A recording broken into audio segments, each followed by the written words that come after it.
They sent me to Kelvash Reach to fix a spillway, not to fall in love with a princess who couldn't stand on her own two legs. Nobody briefed me on that part.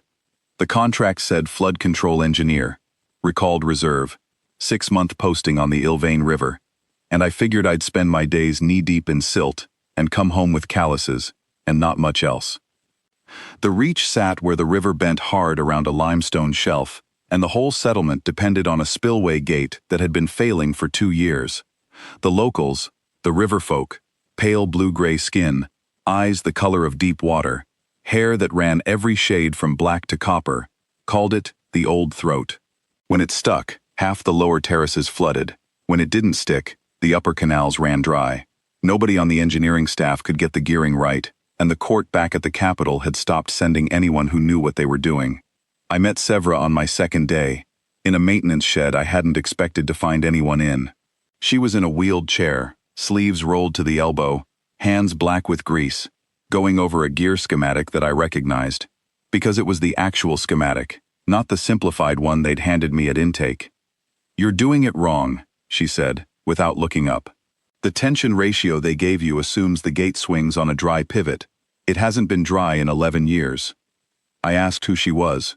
She told me, Princess Seah Olin Marith, third in line for the Ilvain court, except that everyone in the room with her, there wasn't anyone, that was the point, had stopped calling her that out loud. I came to understand the shape of it over the next few weeks, the way you come to understand a wound that isn't yours, slowly, and then all at once. 11 years back, before I ever set foot on this world, a flood had taken out a retaining wall during a court inspection. Seah had been 12. She'd pulled 2 of the household guard out of the water before the wall's second collapse pinned her under a support beam for 40 minutes. She kept her life. She didn't keep the use of her legs. That should have been the whole story. It wasn't. The Ilvain succession law was older than the wall that broke her. Older probably than the river itself had a name. The heir to the court had to walk the river Rite, barefoot, unaided, down the spillway processional stair, at the height of the flood season, to prove they could stand against the water the way the first queen had. No chair, no cane, no hand offered. The law didn't care why you couldn't walk it. It only cared that you did. Her younger cousin Rael could walk it fine.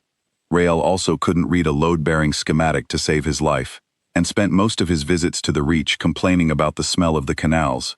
But he had legs that worked, so the court had already started calling him heir presumptive, in everything but the formal proclamation, and Seah had been quietly handed the engineering staff's busy work instead, like a consolation prize nobody admitted was a consolation prize. I didn't say much about any of that at first.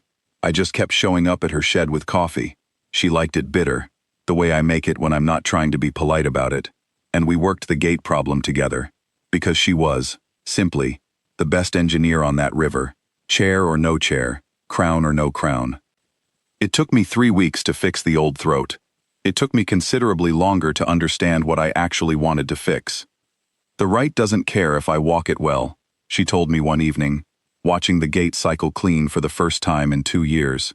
It only cares that I walk it unaided, as if the law was written by someone who never once asked what unaided should mean. What would unaided mean, I asked her, if you wrote the law instead of inherited it? She looked at me like I'd asked something dangerous. Maybe I had. I spent the next month on something I never logged in my official reports. The processional stair ran 200 meters down the spillway face, stone steps slicked permanent with spray, no railing, because a railing would have been aid. I couldn't give her a railing. I couldn't carry her down it. That would end the question before it started. And worse, it would make the recognition mine to give instead of hers to earn. So I built something else. A center channel cut into the stone itself, narrow, nearly invisible, fitted with a sealed rolling track flush to the surface. A frame that locked to her chair's wheels and let her drive it herself, under her own power, down 200 meters of moving water, using nothing but her own hands on the controls. No one pushing her, no one holding her up. Her legs didn't work. Her hands, her judgment, her nerve, those were entirely hers, and the track asked nothing of her that the Rite hadn't already asked of every walking heir for 600 years. Balance, will, and the refusal to stop halfway down. I told the lead engineer it was emergency drainage reinforcement. He didn't ask twice. Seah tested it alone, at dawn, 3 times, before she'd let me watch. The 4th time, she let me stand at the top and say nothing, while she drove it down through the spray, hands steady on the rails the whole way, and came up the bottom soaked and grinning, in a way I hadn't seen on her once in 4 months. "It still asks everything the Rite asks," she said, water running off her jaw. "It just doesn't pretend my legs are the only thing that counts as strength." The Rite came at the height of flood season, same as it always had. The full court traveled down to the reach to watch Rail walk it. That had been the arrangement, quiet and unspoken, for over a year. Nobody had told them otherwise. I watched Seah wheel herself to the top of the spillway stair in front of every lord who'd written her off, and I watched the moment the court realized what they were looking at wasn't a formality. It was a contest she hadn't been entered into. She didn't ask permission. The law said unaided, not legged. She locked the frame to her chair, set her hands on the rails, and went down the old throat's processional face the way the first queen had supposedly gone down it 600 years before, into the water, against the current, alone. Nobody breathed on that stair until she reached the bottom landing and stood the chair upright in the spray, soaked through, and looked back up at every one of them. The silence afterward had weight to it, the kind you could have set a hand on. Then the eldest of the river lords, a man who'd voted twice to strip her of succession standing, went down on one knee on the wet stone, and the rest of the court followed him down the line like a wave breaking backward up the stair. Rail never did walk it that day. Nobody asked him to. The law had been satisfied, and satisfied by the only heir who'd had to invent her own way of meeting it. I stayed at the bottom of the stair, while the court came down to her, and I didn't go to her right away, because that moment was hers, and I wasn't going to make it about me standing beside her. It was only afterward, when the lords had gone back up to argue about proclamation language, and Seah sat alone at the water's edge catching her breath, that I came and sat down next to her on the wet stone. "You didn't have to build that for me," she said. "I didn't build it for you," I told her. "I built it so the river would have to answer to you the same way it answers to anyone else. What you did with it was entirely your own."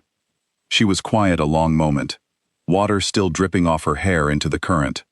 Then she reached over and put her hand over mine on the stone, and I understood that whatever the court decided to call her now, heir, princess, queen someday, the only thing that had ever actually been in question was whether anyone would bother to see her clearly.